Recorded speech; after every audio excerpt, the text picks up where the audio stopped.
ရခိုင်ဘင်္ဂလားဒေ့ရှ်နယ်စပ်မှာအာရခတပ်တော် AA နဲ့တိုက်ပွဲဖြစ်ပွားပြီး ARA အဖွဲ့ဝင်တွေအပါအဝင်အကြမ်းဖက်အဖွဲ့ဝင်တွေရာနဲ့ရှည်သေဆုံးကကြံတချို့ဟာလည်းဘင်္ဂလားဒေ့ရှ်နိုင်ငံအထက်ကိုဇန်နဝါရီလ17ရက်နေ့မနက်ပိုင်းမှာကိုလိုယုံထွက်ပြေးသွားခဲ့ကြတယ်လို့သိရပါတယ်။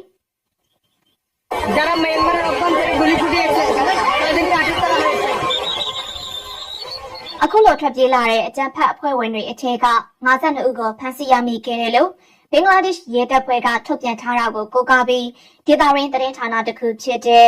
Global News ကရုပ်သံဖိုင်နဲ့တကွသတင်းထုတ်ပြန်ပါတယ်။ဒီဘင်္ဂလီဘာသာစကားနဲ့ထုတ်ပြန်တဲ့ရုပ်သံဖိုင်အထက်ကရဲအရာရှိဟာဖမ်းဆီးရမိသူတွေရဲ့အဖွဲ့အစည်းကိုဖတ်ပြရမှာ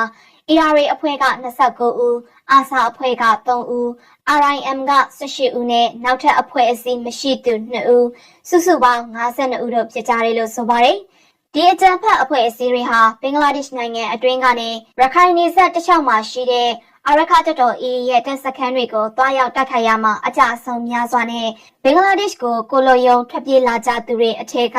ဘင်္ဂလားမြေခြားဆောင်တပ်ကဖမ်းဆီးရမိသူတွေဖြစ်ကြပါတယ်။ဒီတိုက်ပွဲတွေဟာနက်မြစ်အထက်ကကြီးကျွန်းကနေရခိုင်ဘင်္ဂလားနယ်စပ်မိုင်းတိုင်အမှတ်45 46နဲ့35 36အနီးဝန်းကျင်တွေမှာဖြစ်ပွားခဲ့တယ်လို့သိရပါတယ်။ဒေသခံတွေရဲ့ပြောဆိုချက်အရဒီတိုက်ပွဲအတွင်းအကြမ်းဖက်အဖွဲ့တွေဖက်ကအလောင်းတွေနဲ့လက်နက်တော်တော်များများကိုအာရခတပ်တော် AA ကတင်စီရမိခဲ့ပြီးအနည်းဆုံးလူပေါင်း80လောက်ဟာဘင်္ဂလားဒေ့ရှ်နိုင်ငံဖက်ကိုကိုလိုယုံထွက်ပြေးသွားကြတာလို့သိရပါတယ်ရှင်။